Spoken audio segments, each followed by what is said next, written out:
Waktunya Mama bercerita. Putri yang menjadi ratu. Di sebuah kerajaan, sang ratu memiliki seorang putri, dan putri ini adalah satu-satunya pewaris kerajaan. Putri kecil ini sejak kecil hidupnya selalu dipenuhi cinta dan kasih sayang dari orang-orang di sekelilingnya. Setiap pagi, ratu pergi ke kamar putri kecil, mengenakan pakaian terindah dan mendandaninya dengan sangat cantik. Di malam hari, di bawah langit malam yang penuh dengan bintang, sang ratu akan menceritakan dongeng kepada putri kecil. Di lingkungan yang penuh kebahagiaan dan kegembiraan ini, putri kecil tumbuh dewasa.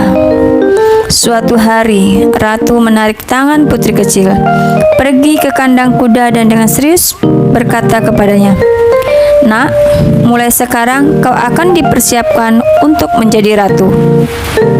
Ratu menunjuk ke kuda yang dibawa oleh para pengawal. Putri kecil melihat kuda yang besar dan tinggi di depannya.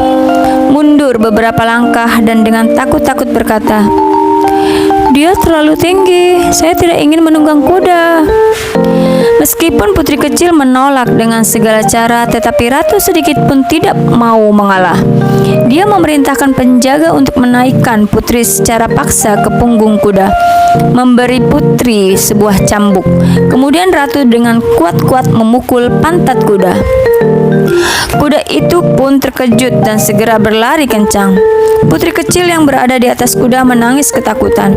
Dia hanya bisa memegang kendali dengan erat, berusaha menjaga keseimbangan dan tidak membiarkan dirinya jatuh dari kudanya. Setelah seharian penuh berlatih keras, putri kecil itu akhirnya berhasil menguasai keterampilan menunggang kuda. Keesokan harinya, ratu membawa putri kecil ke kedalaman hutan, lalu memberinya sebilah pedang dan berkata, "Mulai hari ini, kamu harus mulai belajar menghadapi bahaya dan kesulitan sendirian."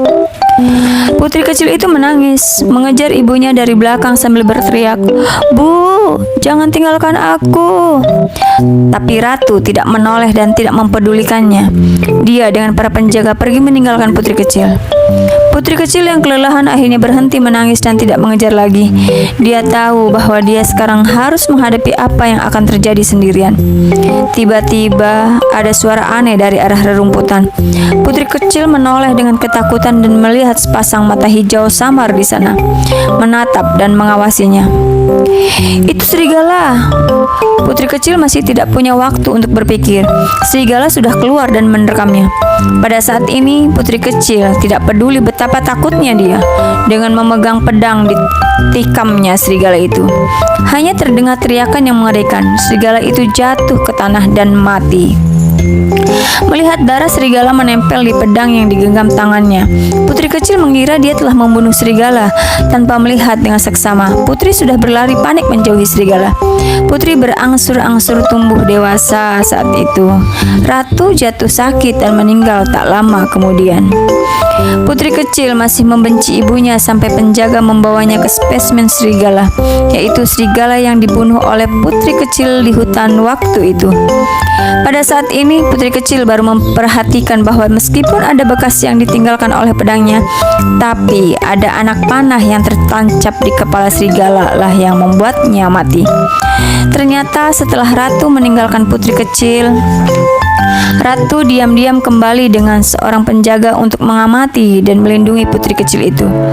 Ketika serigala jahat menerkam putri kecil, ratu khawatir dan takut putri kecil yang baru pertama kali mengalami kejadian mengerikan tidak dapat mengatasinya. Jadi ratu menembakkan panah ini ke serigala. Sebagai bahan renungan, bagaimana orang tua memperlakukan kita semua hanyalah demi kebaikan kita, supaya kita dapat tumbuh dewasa dan mandiri. Jangan membenci orang tua kita, karena mereka selamanya akan selalu mencintai kita. Cerita diambil dari buku Pekerjaan Sendiri Dikerjakan Sendiri.